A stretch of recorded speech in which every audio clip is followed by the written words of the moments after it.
तो पिला माने एही भिडियोटे आज आम विवर्तन संपर्कित प्रामाणिक तथ्य और आमर विवर्तन संपर्कित तत्व और संक्षेप डार्विन तत्व और विवर्तन संपर्क में आधुनिक मत और मनीषर विवर्तन विषय आम विस्तृत भाव आलोचना करवा। तो ताहले चलो आम भिडियोटी को स्टार्ट करवा।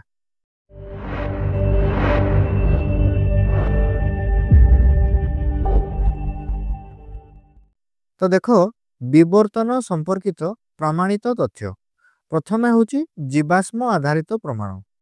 तो तुम्हें माने शुणिथिबो जे बेले बेले माटी रे खळु खळु बहु पुरातन जीव मानकर अवशेष मिली थाए।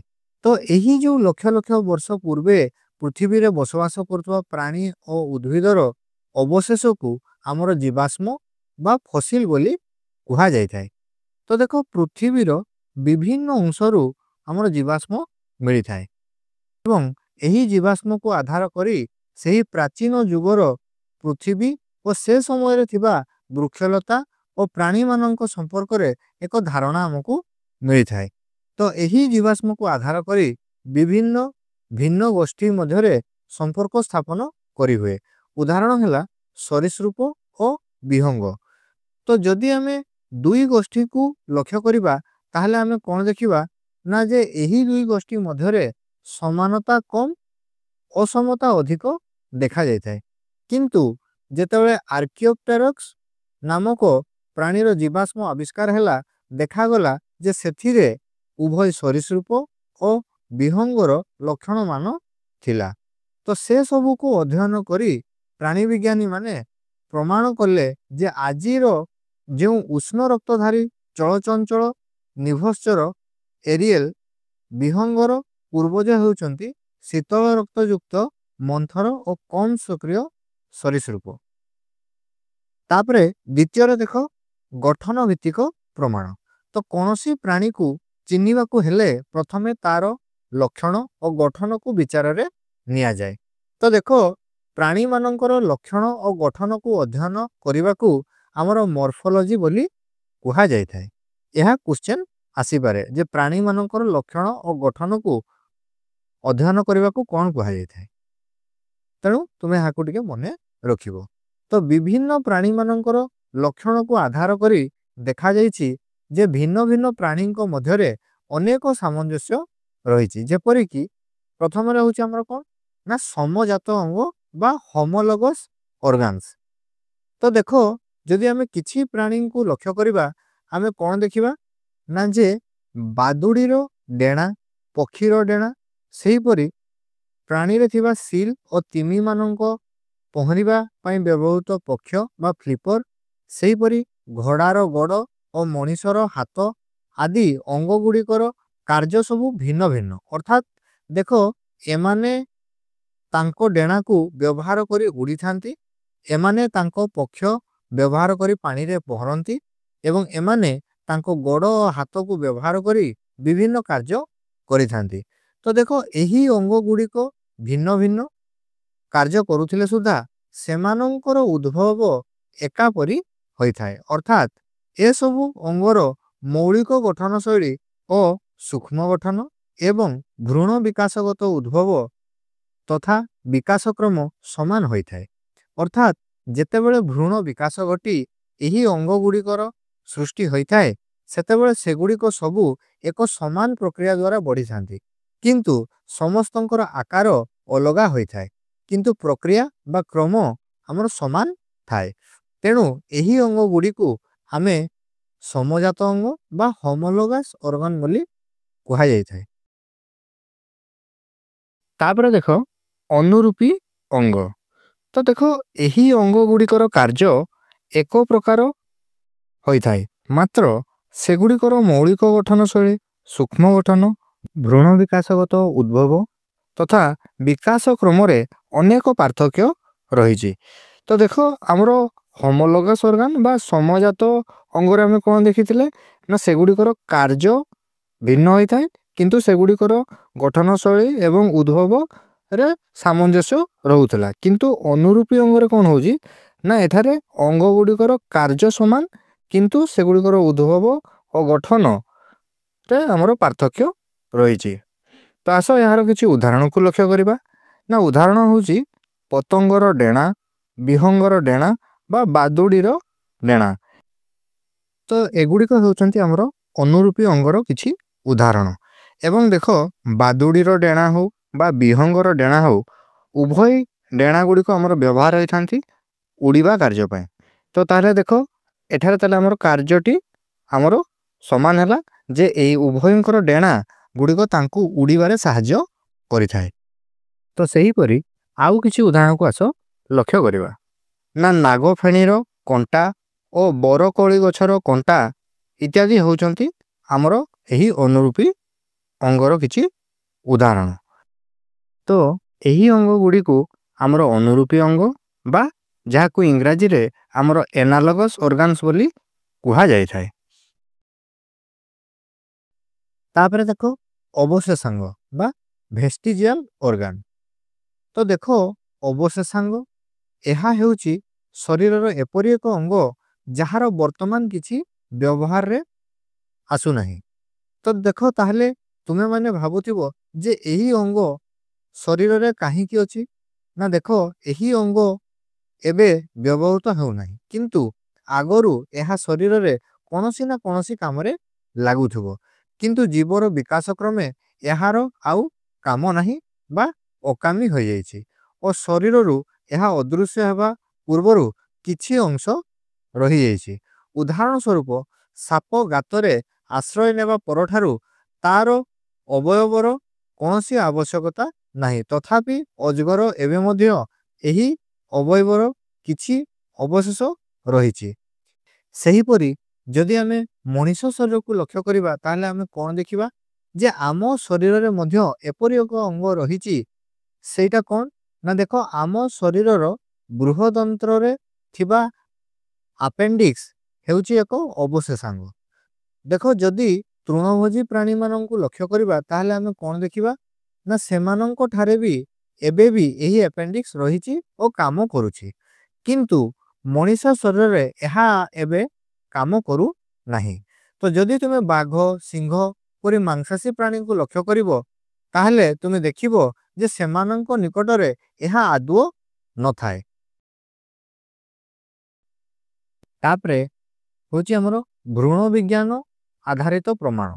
ତ ଦେଖ ଯଦି ଆମେ ମେରୁଦଣ୍ଡୀ ପ୍ରାଣୀଙ୍କୁ ଲକ୍ଷ୍ୟ କରିବା, ଯଥା ମାଛ, ଉଭୟଚର, ସରୀସୃପ, ବିହଙ୍ଗ ଓ ସ୍ତନ୍ୟପାୟୀ ପ୍ରାଣୀ, ଏମାନଙ୍କର ଭ୍ରୂଣ ବିକାଶ କ୍ରମରେ ଅନେକ ବିସ୍ମୟକର ସାମଞ୍ଜସ୍ୟ ଦେଖାଯାଏ। ସେଇଟା କ'ଣ? ନା ଦେଖ ପ୍ରତ୍ୟେକ ମେରୁଦଣ୍ଡୀ ଭ୍ରୂଣରେ ଗାଲି ଛିଦ୍ର ବା ତାର ପୂର୍ବାବସ୍ଥା ଓ ପୃଷ୍ଠରଜ୍ଜୁ ବା ନଟକଡ଼, ଯେଉଁଟାକି ହେଉଛି ମେରୁଦଣ୍ଡର ପୂର୍ବାବସ୍ଥା, ତାହା ଥାଏ। କିନ୍ତୁ ବିକାଶ ହେଲା ବେଳକୁ କେବଳ ମାଛକୁ ଛାଡ଼ିଦେଲେ ଅନ୍ୟ ସମସ୍ତଙ୍କ ନିକଟରେ ଗାଲି ଛିଦ୍ରଟି ଅଦୃଶ୍ୟ ହୋଇଯାଏ ଓ ତା ପରିବର୍ତ୍ତେ ଫୁସ୍ଫୁସ୍ ଦେଖାଯାଇଥାଏ। ସେହିପରି ପୃଷ୍ଠରଜ୍ଜୁ ସ୍ଥାନରେ ଆମର ମେରୁଦଣ୍ଡର ବିକାଶ ଘଟେ। ତାପରେ ଆସ ଲକ୍ଷ୍ୟ କରିବା ବିବର୍ତ୍ତନ ସମ୍ପର୍କିତ ତତ୍ତ୍ୱ। ତ ଏହି ବିବର୍ତ୍ତନ ସମ୍ପର୍କରେ 1809 ମସିହାରେ ଫ୍ରାନ୍ସ ଦେଶର ଜଣେ ବୈଜ୍ଞାନିକ ଜିନ୍ ବାପ୍ତିସ୍ତେ ଲାମାର୍କ ଜୈବ ବିବର୍ତ୍ତନ ସମ୍ପର୍କରେ ତତ୍ତ୍ୱ ଉପସ୍ଥାପନ କରିଥିଲେ। ତାଙ୍କର ତତ୍ତ୍ୱଟି ଉପାର୍ଜିତ ଲକ୍ଷଣର ଉତ୍ତରାଧିକରଣ ବା ଯାହାକୁ ଇଂରାଜୀରେ କୁହାଯାଇଥାଏ ଇନହେରିଟେନ୍ସ ଅଫ୍ ଏକ୍ୱାର୍ଡ କ୍ୟାରେକ୍ଟର ନାମରେ ପରିଚିତ। ଏବଂ ଏହି ତତ୍ତ୍ୱକୁ ଲାମାର୍କିଜିମ୍ ବୋଲି କୁହାଯାଇଥାଏ। ତ ଦେଖ ଏହି ତତ୍ତ୍ୱର ଅର୍ଥ କ'ଣ? ନା ପ୍ରତ୍ୟେକ ପ୍ରାଣୀ ନିଜ ପରିବେଶ ସହ ଖାପ ଖୁଆଇ ଚଳିବା ପାଇଁ କିଛି ଲକ୍ଷଣ ଆହରଣ କରିଥାନ୍ତି ଓ ଏହି ଗୁଣକୁ ସେ ତାର ପରବର୍ତ୍ତୀ ପିଢ଼ିକୁ ସ୍ଥାନାନ୍ତରିତ କରିଥାଏ। ଏବଂ ଏହାର ସପକ୍ଷରେ ଏକ ଉଦାହରଣ ମଧ୍ୟ ଦେଇଥିଲେ। ସେଇଟା କ'ଣ? ନା ଦେଖ ଜିରାଫ ଗଛର ଉପର ତାଳପତ୍ର ଖାଇବା ପାଇଁ ଜିରାଫର ବେକ ଓ ଗୋଡ଼ ଲମ୍ବା ଓ ତାର ଏହି ଲମ୍ବା ଗୋଡ଼ ଓ ବେକ ତାର ଅର୍ଜିତ ଲକ୍ଷଣ, ଯାହା ଏବେ ବଂଶାନୁକ୍ରମ ଫଳରେ ଏବେ ଜିରାଫର ଏହି ଗୁଣ ବିଦ୍ୟମାନ। ଆଉ କ'ଣ କହିଥିଲେ? ନା ଦେଖ ଯେ ପ୍ରାଣୀ ଶରୀରରେ ଯେଉଁ ଅଙ୍ଗ ବ୍ୟବହାର ହୁଏ ନାହିଁ ତାହା କାଳକ୍ରମେ କ୍ଷୀଣ ହୋଇ ଅବଶେଷାଙ୍ଗ ଭାବେ ରହିଯାଏ। तो पिला माने एक्वायर्ड कैरेक्टर बा उत्तराधिकरण माने कौन एक्चुअली ना जे देखो एमिति एक लक्षण बा गुण जहाँकि तार पर पीढ़ी को मध्य सेटा स्थानांतरित होई थाए। जेपरिक तुम भावो तुम बापा होउचंती जने एक शक्तिशाली व्यक्ति बा बॉडी बिल्डर। तो जदि से बॉडी बिल्डर ताहले ता माने कौन तांकर जो परवर्ती पीढ़ी रे जो छुआ हेबे से माने कौन से बॉडी बिल्डर हेबे कि ना एहारो किछि गारंटी नहीं। ताले ए जो बॉडी बिल्डर हेबा बा शक्तिशाली हेबा एहा एक एक्वायर्ड कैरेक्टर बा उत्तराधिकरण लक्षण नुहे। किंतु आमे जो एक उदाहरण देखिले जे जिराफ सब गछर ऊपर भागर पत्र खाइबा को तारो इच्छा होता है। तो सी ऊपर भागर पत्रटी से किपरि खाइबो ना जेतेबेले तार उच्चता टी अधिक हबो जहा फले कि से ऊपर भागर पत्र गुडी को से खाई पारिबो।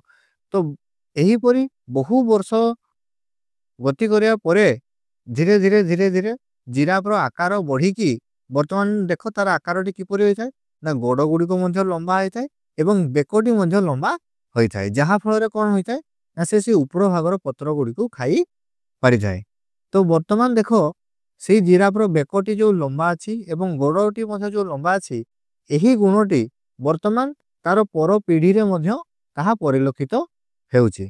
तो एई जो तार बेकोटी लंबा हवा एवं गुड़टी लंबा हवा एहा हेउछि हमर उत्तराधिकरण लक्षण बा एहा को हम कहि परिबा जे एहा हेउछि एक्वायर्ड कैरेक्टर। काहे कि ना एही गुण बा लक्षणटी तार परवर्ती पीढ़ी मानकरे मध्य एहा परिलक्षित हेउछि। तापरे देखो विंश शताब्दीर शेष बेलू आउ जने जर्मन वैज्ञानिक ऑगस्ट वाइजमैन जी की कौन करथिले ना देखो ना सी मूसा उपरे एक परीक्षण करथिले। से कौन करथिले ना जे गोटे मूसार तार 22 पीढ़ी पर्यंत प्रत्येक पीढ़ी रे मूसार लांगुड़टी को काटी देखिथिले। किंतु ता परे भी तार परवर्ती पीढ़ी रे जो मूसा गुडी को जात हेले सबु मूसा गुडी कर पूर्व परी लंबा लांजो थिला। तो एठी देखो लामा को तथ्य खाप खाउनी तथापि आमे तांकु मने रखिचु कारण से प्रथमे एही विवर्तन संपर्क रे एक स्पष्ट मत व्यक्त करिथिले और ता सह जीव उपरे परिवेशर प्रभाव संबंध रे मध्य एक सूचना देइथिले। तापरे देखो 1859 ख्रीष्टाब्द रे इंग्लैंड रे द ओरिजिन ऑफ स्पेसीज नामरे गोटे बहीटे प्रकाश पाइथिला जेउथिरे लेखक थिले चार्ल्स रॉबर्ट डार्विन। से एही बहीटिरे दर्शाइथिले जे जीवन संग्राम और प्राकृतिक उद्भरण प्रक्रिया द्वारा नूतन जातिर सृष्टि हेउछि ता विषय से सेठारे दर्शाइथिले। तो एबे आस संक्षेप रे जानिबा डार्विन को तत्व। तो देखो प्रत्येक प्राणी और उद्भिद पाखरे जनन क्षमता रही। तो देखो जदि आमे माछ गुडी को लक्ष्य करिबा आमे कौन देखिबा जे एका थर के माछ लक्ष लक्ष अंडा देई थाए। किंतु देखो सबु अंडारु माछ सृष्टि हुए नहीं। किंतु जदि भावो सबु अंडारु माछ सृष्टि होई थांता तेबे तुमरो सागर नदी नाल सबु जगह रे हमरो माछ भरी जाई थांते। तापर देखो उद्भिद एका थर के हजार हजार मंजी सृष्टि करि थाए हेले एठारे मध्य सबु मंजीरु गछ सृष्टि हुए नहीं। तापर देखो जदियो किछि जदि सृष्टि भी होई गले सेथि मध्यरु अनेक खाद्य बासस्थान रोग इत्यादि जोगु बंचंती नहीं। तापरे भी जदि केही बंची गले सेगुडी को मध्यरु समस्त बड़ होई प्रजनन क्षम हुवंती नहीं। तेणु एही परि भावरे प्रत्येक जातिर जीव संख्या मोटामोटी भावे सीमित होई रही थाए। तो देखो प्रत्येक जीव को खाद्य बासस्थान एवं उपयुक्त संगिनी पाइबा पई जीव को कठिन परिश्रम करने को पड़ी थाए। एहा को कहा जाय थाए जीवन संग्राम बा स्ट्रगल फॉर एग्जिस्टेंस। एहार अर्थ कौन ना निज जाति हेउ बा अन्य जाति हेउ प्रकृति सह जीवन संग्राम रे जहार रणकौशल उन्नत से ही जिनी थाए। तो कहिबा को गले ଯେଉଁ ନୂତନ ଜୀବ ସୃଷ୍ଟି ହେଲା ସେ ପ୍ରକୃତିରେ ଯେଉଁ ପରିବର୍ତ୍ତନ ସୃଷ୍ଟି ହେଲା ତା ସହ ଖାପ ଖୁଆଇବା ପାଇଁ ନିଜ ଭିତରେ ଯେଉଁ ଲକ୍ଷଣ ସୃଷ୍ଟି କଲା ଓ ସେହି ଲକ୍ଷଣ ଯୋଗୁଁ ଯଦି ସେ ସେହି ପରିବେଶ ସହ ଖାପ ଖୁଆଇ ପାରିଲା ତେବେ ତ ସେ ବଞ୍ଚିଯାଏ ଅଥବା ସେ ପାଶରି ଯାଇଥାଏ ବା ସେମାନେ ବିଲୁପ୍ତ ହୋଇଯାଇଥାନ୍ତି। ଅର୍ଥାତ୍ ଯେଉଁ ଜୀବ ପ୍ରକୃତି ଦ୍ୱାରା ବଛା ହୋଇ ଜୀବନ ଧାରଣ କରେ ଓ ତାର ବଂଶବୃଦ୍ଧି କରେ ଏହାକୁ ଡାରୱିନଙ୍କ ପ୍ରାକୃତିକ ଚୟନ ବା ଉଦ୍ବରଣ ବା ନ୍ୟାଚୁରାଲ ସିଲେକ୍ସନ ବୋଲି କୁହାଯାଇଥାଏ। ତ ଏବେ ଆସ ଏହା କ'ଣ ଓ କିପରି ହୋଇଥାଏ ସେ ବିଷୟରେ ଗୋଟେ ଉଦାହରଣକୁ ଲକ୍ଷ୍ୟ କରିବା। ତ ଦେଖ ଯଦି ଆଜିରୁ ଆମେ 230 କୋଟି ବର୍ଷ ପୂର୍ବକୁ ଯିବା ଆମର ସେତେବେଳେ ମେସୋଜାଇକ ମହାଯୁଗ ଚାଲୁଥିଲା ଓ ସେତେବେଳେ ପୃଥିବୀ ପୃଷ୍ଠରେ ବିଶାଳକାୟ ଡାଇନେସର ପରି ସରୀସୃପ ବସବାସ କରୁଥିଲେ ଓ ସେତେବେଳେ ସେମାନଙ୍କର ରାଜୁତି ଚାଲୁଥିଲା। ତାପରେ ସେ ସମୟରେ ତୁଷାର ଯୁଗ ଆସିଥିଲା ଅର୍ଥାତ୍ ସାରା ପୃଥିବୀରେ ତାପମାତ୍ରା କମିବାକୁ ଲାଗିଲା। ତାପରେ ଦେଖ ଏହି ଯେଉଁ ପୃଥିବୀର ତାପମାତ୍ରା କମିଲା ସେହି ପରିସ୍ଥିତି ଅନୁସାରେ ଶୀତଳ ରକ୍ତ ଯୁକ୍ତ ଡାଇନେସର ନିଜକୁ ପରିବର୍ତ୍ତନ କରିପାରିଲେ ନାହିଁ ବା ପରିବେଶ ସହ ଖାପ ଖୁଆଇ ଚଳିପାରିଲେ ନାହିଁ ଯାହାଫଳରେ ସେମାନେ ଏହି ଧରାପୃଷ୍ଠରୁ ବିଲୁପ୍ତ ହୋଇଗଲେ।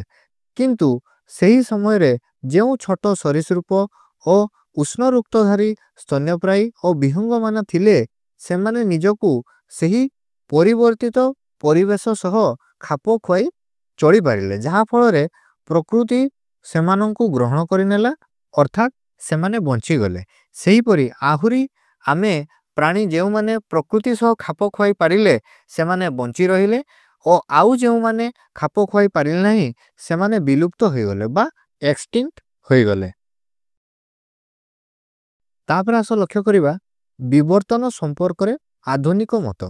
ତ ଦେଖ ଏବେ ବିଜ୍ଞାନର ବହୁ ଉନ୍ନତି ଘଟିଲାଣି ଯାହାଫଳରେ ଆଣବିକ ଜୀବବିଜ୍ଞାନ ବା ମଲିକୁଲାର ବାୟୋଲୋଜି ଏବଂ ବଂଶଗତି ବିଜ୍ଞାନର ମଧ୍ୟ ଉନ୍ନତି ଘଟିଛି ଏବଂ ସେହି ଅଗ୍ରଗତି ଫଳରେ ଜୀବବିଜ୍ଞାନୀ ମାନେ ଡାରୱିନଙ୍କ ପ୍ରାକୃତିକ ଉଦ୍ବରଣ ତତ୍ତ୍ୱକୁ ଏକ ନୂତନ ରୂପରେ ଉପସ୍ଥାପନ କରିଛନ୍ତି ଯାହାକୁ କି ଆମର ବିବର୍ତ୍ତନର ଆଧୁନିକ ସାଂଶ୍ଳେଷିକ ତତ୍ତ୍ୱ ବା ମଡର୍ଣ୍ଣ ସିନ୍ଥେଟିକ୍ ଥିଓରି ବୋଲି କୁହାଯାଇଥାଏ। ତ ଏହି ଥିଓରିରେ କ'ଣ କୁହାଯାଇଛି ଆସ ଦେଖିବା। ନା ଦେଖ ଆମେ କ'ଣ ଜାଣିଛୁ ନା ଜୀବ ଶରୀର ମଧ୍ୟରେ ଥିବା ଜିନ୍ ଜୀବର ଲକ୍ଷଣକୁ ନିୟନ୍ତ୍ରିତ କରିଥାଏ ଏବଂ ଏହି ଜିନ୍ ସେ କାହାଠାରୁ ପାଇଥାଏ ନା ତାର ମାତା ପିତାଙ୍କ ଠାରୁ ଜନ୍ମସୂତ୍ର ମାଧ୍ୟମରେ ପାଇଥାଏ ଏବଂ ଏହି ଜିନ୍ର ଅନ୍ୟତମ ଗୁଣ କ'ଣ ରହିଛି ନା ଦେଖ ସେ ଲକ୍ଷଣକୁ ବଂଶ ପରମ୍ପରାରେ ଆଗକୁ ତ ବଢ଼େଇଥାଏ ହେଲେ ସେଥିରେ କୌଣସି ପରିବର୍ତ୍ତନ ଆସିନଥାଏ।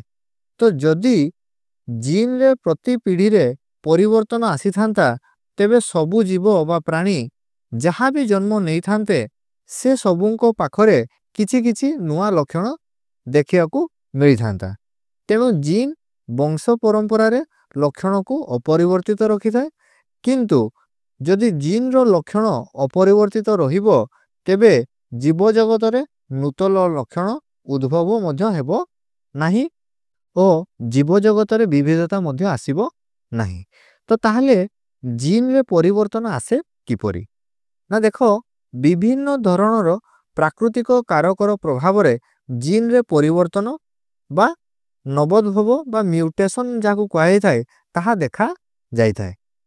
ଆହୁରି କିପରି ଜିନ୍ରେ ପରିବର୍ତ୍ତନ ଆସିଥାଏ ନା ଦେଖ ଏହି ଜିନ୍ ଗୁଡ଼ିକ କିପରି ସୃଷ୍ଟି ହୋଇଥାଏ ନା କ୍ରୋମୋଜୋମର ମିଳନରେ ଆମର ଏହି ଜିନ୍ର ସୃଷ୍ଟି ହୋଇଥାଏ।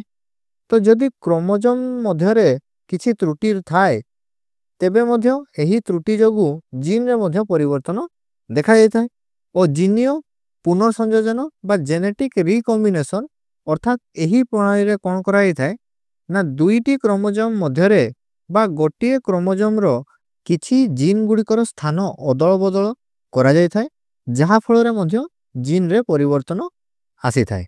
ତ ଏହି ପ୍ରକ୍ରିୟାଟିକୁ ମଧ୍ୟ ମନେ ରଖିବ ଏହାର ନାମ ହେଉଛି ଜିନୀୟ ପୁନଃସଂଯୋଜନ ବା ଜେନେଟିକ୍ ରିକମ୍ବିନେସନ। ଏହି ସବୁ ପରିବର୍ତ୍ତନକୁ ସାମୂହିକ ଭାବେ ବିଭେଦାୟନ ବା ଭେରିଏସନ୍ ବୋଲି କୁହାଯାଇଥାଏ। ତ ଦେଖ ପ୍ରକୃତିରେ ବର୍ତ୍ତମାନ ଏହା ହିଁ ପରିବର୍ତ୍ତନର ଉତ୍ସ।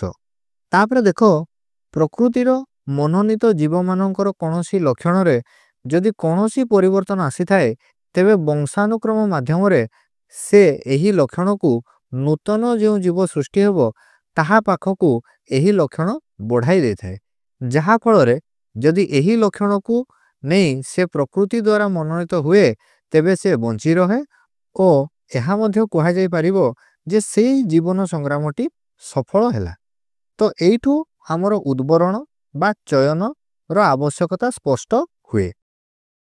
ତାପରେ ଦେଖ ପ୍ରକୃତିରେ ନୂଆ ନୂଆ ଲକ୍ଷଣକୁ ଭିତ୍ତି କରି ନୂତନ ଜାତିର ଉଦ୍ଭବ ହୋଇଥାଏ ଏବଂ ସେମାନେ ଯଦି ନିଜଠାରୁ ଓ ପୂର୍ବଜମାନଙ୍କ ଠାରୁ ଅଲଗା ନ ରହିଲେ ତେବେ ସେମାନଙ୍କର ମଧ୍ୟରେ ଅଦରକାରୀ ପ୍ରଜନନ ଘଟିବ, ଯାହାକି ଦେଖ ନୂତନ ଜୀବ ସୃଷ୍ଟି ପାଇଁ ଅନୁକୂଳ ହେବ ନାହିଁ। ତେଣୁ ପ୍ରକୃତିରେ ଏହାକୁ ଅଟକାଇବା ପାଇଁ କିଛି ବ୍ୟବସ୍ଥା ରହିଛି, ଯାହାକୁ କି ଅନ୍ତରଣ କୌଶଳ ବା ଆଇସୋଲେଟିଂ ମେକାନିଜିମ୍ ବୋଲି କୁହାଯାଇଥାଏ। ଯେଉଁଥିରେ କି କ'ଣ ହୋଇଥାଏ ନା ଦେଖ ସମ୍ପୃକ୍ତ ଜୀବମାନଙ୍କୁ ଅଲଗା ରଖାଯାଇଥାଏ, ଯାହାକୁ କି ଅନ୍ତରଣ ବା ଆଇସୋଲେସନ୍ ବୋଲି କୁହାଯାଇଥାଏ। ତ ବର୍ତ୍ତମାନ ଏହି ଆଧୁନିକ ସାଂଶ୍ଳେଷିକ ତତ୍ତ୍ୱ ଅନୁଯାୟୀ ଜାତିର ଉଦ୍ଭବରେ ବିଭେଦାୟନ, ଚୟନ ଓ ଅନ୍ତରଣର ମହତ୍ତ୍ୱପୂର୍ଣ୍ଣ ଅବଦାନ ଆମର ରହିଛି। ତାପରେ ଆସ ଲକ୍ଷ୍ୟ କରିବା ମଣିଷର ବିବର୍ତ୍ତନ। ତ ଦେଖ ସୃଷ୍ଟିରେ ମନୁଷ୍ୟ ହିଁ ଏକମାତ୍ର ପ୍ରାଣୀ ଯିଏକି ପ୍ରଶ୍ନ କରେ ଓ ତାର ଉତ୍ତର ମଧ୍ୟ ଖୋଜିଥାଏ। ଏଥିପାଇଁ ସେ ଚିନ୍ତା ମଧ୍ୟ କରେ। ଏହା ଛଡ଼ା ମଣିଷ ପ୍ରତିକୂଳ ପରିବେଶରୁ ପଳେଇ ଯାଏ ନାହିଁ, ବରଂ ସେ ପରିବେଶକୁ ନିଜ ମୁତାବକ ଗଢ଼ିବାକୁ ଉଦ୍ୟମ କରିଥାଏ, କାରଣ ମଣିଷର ରହିଛି ଏକ ଉନ୍ନତ ମସ୍ତିଷ୍କ ଓ ଦୁଇ ମୁକ୍ତ ବାହୁ। ତ ଆଗରୁ ମନୁଷ୍ୟ ଭାବୁଥିଲା ଯେ ଏହି ପୃଥିବୀ ବିଶ୍ୱବ୍ରହ୍ମାଣ୍ଡ ମଝିରେ ରହିଛି ଓ ପୃଥିବୀ ଚାରିପଟେ ସୂର୍ଯ୍ୟ ଚନ୍ଦ୍ର ପରି ବୁଲୁଛନ୍ତି ଏବଂ ଈଶ୍ୱର ତାଙ୍କୁ ତାଙ୍କ ଛାୟାରେ ଗଢ଼ି ପଠାଇଛନ୍ତି ଅନ୍ୟ ଜୀବଜନ୍ତୁ ଉପରେ ରାଜୁତି କରିବା ପାଇଁ। ଏହି ବିଶ୍ୱାସ ମନୁଷ୍ୟ ମନରେ ବହୁ ଦିନ ପର୍ଯ୍ୟନ୍ତ ଥିଲା, କିନ୍ତୁ ପରବର୍ତ୍ତୀ ସମୟରେ ପଞ୍ଚଦଶ ଶତାବ୍ଦୀରେ ନିକୋଲାସ୍ କୋପର୍ନିକସ୍ କହିଥିଲେ ଯେ ପୃଥିବୀ ପରି ଆଉ 5ଟା ଗ୍ରହ ସୂର୍ଯ୍ୟ ଚାରିପଟେ ବୁଲୁଛନ୍ତି ଓ ବିଶ୍ୱ ବ୍ରହ୍ମାଣ୍ଡରେ ଆମ ସୂର୍ଯ୍ୟ ପରି ଆହୁରି କୋଟି କୋଟି ସୂର୍ଯ୍ୟ ସବୁ ରହିଛନ୍ତି। ତାପରେ ଆଉ କିଛି ବର୍ଷ ପରେ 19ବିଂଶ ଶତାବ୍ଦୀର ଶେଷ ବେଳକୁ ଚାର୍ଲ୍ସ ଯୁକ୍ତି ଦ୍ୱାରା ପ୍ରମାଣ କଲେ ଯେ ମଣିଷ ଅନ୍ୟ ପ୍ରାଣୀ ପରି ଦ୍ୱିପଦ ପ୍ରାଣୀ ଯାହାର ଉତ୍ପତ୍ତି ନିର୍ଣ୍ଣୟ କରି ହେବ, ଅର୍ଥାତ୍ ମନୁଷ୍ୟ କାହାଠାରୁ ସୃଷ୍ଟି ହୋଇଛି। ସେ ତାଙ୍କ ବହି Descent of Man and Selection in Relation to Sex ବହିରେ ଲେଖିଥିଲେ ଯେ ଆଜିର ମଣିଷର ପୂର୍ବଜ ଥିଲା ବାନର ସଦୃଶ ଜୀବଟିଏ। କିନ୍ତୁ ଡାରୱିନ୍ଙ୍କ ଏ କଥାକୁ କେହି ମାନିଲେ ନାହିଁ, କାରଣ ତାଙ୍କ ପାଖରେ ସେତେବେଳେ ଏହାକୁ ନେଇ କୌଣସି ପ୍ରମାଣ ନଥିଲା ଓ ତୁମେ ତ ଜାଣିଛ ଯେ ବିଜ୍ଞାନକୁ ସବୁବେଳେ ପ୍ରମାଣ ଦରକାର। ତେଣୁ ତାଙ୍କର ଏହି କଥାକୁ ସେତେବେଳେ ବହୁ ସଭା ସମିତିରେ ତାଙ୍କୁ ଥଟ୍ଟା କରାଯାଉଥିଲା। ତାପରେ ଯେତେବେଳେ ବିଂଶ ଶତାବ୍ଦୀରେ ଆଣବିକ ଜୀବବିଜ୍ଞାନ, ଶରୀରର ତତ୍ତ୍ୱ ବା ଫିଜିଓଲୋଜି, ଜୀବାଶ୍ମ ବିଜ୍ଞାନ ଆଦି କ୍ଷେତ୍ରରେ ଉନ୍ନତି ହେଲା, ସେତେବେଳେ ଏହି ବିଷୟକୁ ଆଧାର କରି ବିଜ୍ଞାନୀମାନେ ଡାରୱିନ୍ଙ୍କ ମାନବ ବିବର୍ତ୍ତନର ତତ୍ତ୍ୱର ପୁନର୍ମୂଲ୍ୟାୟନ କରି ପ୍ରମାଣ କଲେ ଯେ ମଣିଷର ପୂର୍ବଜ ବାନର ସଦୃଶ ପ୍ରାଣୀ ଥିଲା। ତାପରେ ବିଜ୍ଞାନୀମାନେ ଦେଖ ବିଭିନ୍ନ ଜୀବାଶ୍ମ ଆଧାରିତ ତତ୍ତ୍ୱକୁ ବିଚାର କରି ଦେଖିଲେ ଯେ ମଣିଷର ଦୂର ପୂର୍ବଜ ହେଉଛି ରାମାପିଥେକସ୍ ଓ ଶିବାପିଥେକସ୍, ଯେଉଁମାନେ କି ଆଜିରୁ ପ୍ରାୟ 20 ନିୟୁତ ବର୍ଷ ପୂର୍ବେ ଆଫ୍ରିକା ଓ ଏସିଆରେ ଚଳପ୍ରଚଳ ହେଉଥିଲେ। ଏମାନେ ଆଜିକୁ ପ୍ରାୟ 50 ଲକ୍ଷ ବର୍ଷ ତଳେ ଆଫ୍ରିକାରେ ଚଳପ୍ରଚଳ କରୁଥିବା ବାନର ସଦୃଶ ଅଷ୍ଟ୍ରାଲୋପିଥେକସର ପୂର୍ବଜ। ତ ଏହି ଅଷ୍ଟ୍ରାଲୋପିଥେକସ୍ ମାନେ ପ୍ରଥମେ ଦୁଇ ଗୋଡ଼ରେ ମୁଣ୍ଡ ଟେକି ଚାଲିଥିଲେ, ଯାହାଫଳରେ କ'ଣ ହେଲା ନା ଦେଖ ଗୋଡ଼ରେ ଚାଲିଲା ଓ ତାର ହାତ ଏବେ ଦୁଇଟି ଫାଙ୍କା ହୋଇଗଲା, ଯାହାକୁ ବ୍ୟବହାର କରି ସେ ଆତ୍ମରକ୍ଷା ଅଥବା ଶିକାର ପାଇଁ ଏହାକୁ ବ୍ୟବହାର କରିପାରିଲେ। ତାପରେ ଏହି ଅଷ୍ଟ୍ରାଲୋପିଥେକସ୍ ଜାତୀୟ ବାନର ସଦୃଶ ମାନବର ପର୍ଯ୍ୟାୟକ୍ରମେ ହୋମୋ ପ୍ରଜାତିର ମାନବ ଉଦ୍ଭବ ହେଲେ, ଯଥା ହୋମୋ ହ୍ୟାବିଲିସ୍, ହୋମୋ ଇରେକ୍ଟସ୍, ହୋମୋ ସେପିଏନ୍ସ ଇତ୍ୟାଦି। ଆଜିର ମଣିଷ ହୋମୋ ସାପିଏନ୍ସ 5 ଲକ୍ଷ ବର୍ଷ ପୂର୍ବେ ଆଫ୍ରିକାରେ ବସବାସ କରୁଥିଲେ। ସେମାନେ ନିଆଁର ବ୍ୟବହାର ଜାଣିଥିଲେ ଓ ଡଙ୍ଗା ସାହାଯ୍ୟରେ ନଦୀ ପାରି ହେଉଥିଲେ। ଆଫ୍ରିକାରୁ ଏହି ହୋମୋ ସାପିଏନ୍ସ ପୃଥିବୀର ବିଭିନ୍ନ ପ୍ରାନ୍ତକୁ ଯାଇ ବସବାସ ଆରମ୍ଭ କଲେ। ଦେଖ, ମଣିଷର ଜୈବ ବିବର୍ତ୍ତନ ବା ବାୟୋଲୋଜିକାଲ ଇଭଲ୍ୟୁସନ ପରେ ଆରମ୍ଭ ହେଲା ସାଂସ୍କୃତିକ ବିବର୍ତ୍ତନ ବା ଯାହାକୁ କି ଆମେ କହୁଛେ କ'ଣ ନା କଲଚୁରାଲ ଇଭଲ୍ୟୁସନ। ଏହି ବିବର୍ତ୍ତନ ହେଉଛି ଏକ ଧାରାବାହିକ ପ୍ରକ୍ରିୟା ଯାହା ଏବେ ମଧ୍ୟ ଅବ୍ୟାହତ ଭାବେ ଚାଲୁ ରହିଛି। ତ ପିଲାମାନେ, ଏବେ ଏହି ଚାପ୍ଟରଟି ସରିଗଲା। ତ ତୁମେମାନେ ଏବେ ଏହି ଚାପ୍ଟରଟିର ଭିଡ଼ିଓକୁ ଭଲ ଭାବେ ଦେଖ ଓ ତା ସହ ବହିଟିକୁ ମଧ୍ୟ ପଢ଼ ଓ ବୁଝ ଓ ତାକୁ ମନେ ରଖିବାକୁ ଚେଷ୍ଟା କର। କିନ୍ତୁ ହଁ, ଏହାକୁ ଘୁଷିବ ନାହିଁ, କାରଣ ଘୁଷିଲେ ତୁମେ ଏହାକୁ ଅଳ୍ପ ଦିନ ପାଇଁ ମନେ ରଖିପାରିବ। କିନ୍ତୁ ଯଦି ତୁମେ ଏହାକୁ ଥରେ ବୁଝିକି ମନେ ରଖିଦେବ, ତେବେ ଏହା ତୁମର ସବୁଦିନ ପାଇଁ ମନେ ରହିଯିବ। ତ ଏବେ ଭିଡ଼ିଓ ଗୁଡ଼ିକୁ ଦେଖ ଓ ଯଦି କେଉଁ ଜାଗାରେ ବୁଝିପାରୁନ ଆମକୁ କମେଣ୍ଟ କରିକି ଜଣାଅ, ଆମେ ନିହାତି ତାର ଡାଉଟ୍ ଟିକେ କ୍ଲିଅର କରିବୁ। ଏବଂ ଯଦି ଥରକରେ ବୁଝିପାରୁନ ତାହେଲେ ଆରାମସେ ଯେତେବେଳେ ଫାଙ୍କା ପାଉଛ 2-3 ଥର 4 ଥର ଭିଡ଼ିଓଟିକୁ ଦେଖ ଏବଂ ତା ସହ ବହିଟିକୁ ମଧ୍ୟ ଟିକେ ରିଡ଼ିଂ ମାରିବ।